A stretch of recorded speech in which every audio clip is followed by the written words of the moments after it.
Thank you so much for checking out the Real Estate Today podcast. We continue our discussion about successful closing in this 5-part series. This is part 2. I'm Bob Nelson, real estate investment broker with Pacwest Real Estate Investments. And I'm Marcia Edwards, residential broker with Windermere Real Estate. One thing we have in common in real estate, whether it's investment, commercial, or residential, is the process of closing sale is called the pending sale. That's after the buyer and seller have met on paper, and they've met the terms that they're going to proceed with to move forward, hopefully to close the sale. So they've agreed on pricing, terms, what steps need to be taken before the buyer's willing to close the home or the properties off the market for other buyers, and their intent is, in good faith, to proceed forward. Now, this is the kind of the touchy part, because the buyer has perceived issues about the property without necessarily being able to get in, roll up their sleeves, and prove those issues to be there, and that's the due diligence process. Issues or opportunities. They want to understand. So in your world, I know that you need to dig into the financials and make sure the tenants are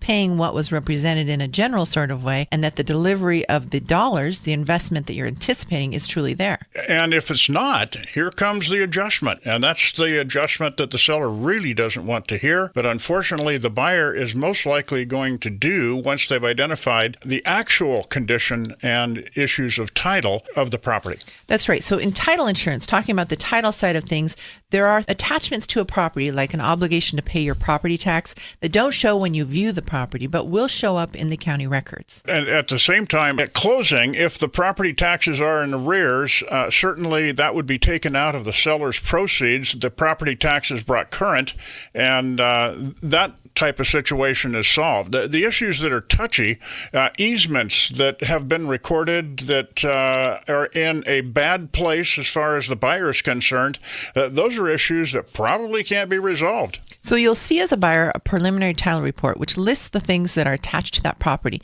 You can also clarify which will be removed at close of escrow, like you won't have the mortgage on the property that the previous owner has. That will be paid off at close of escrow.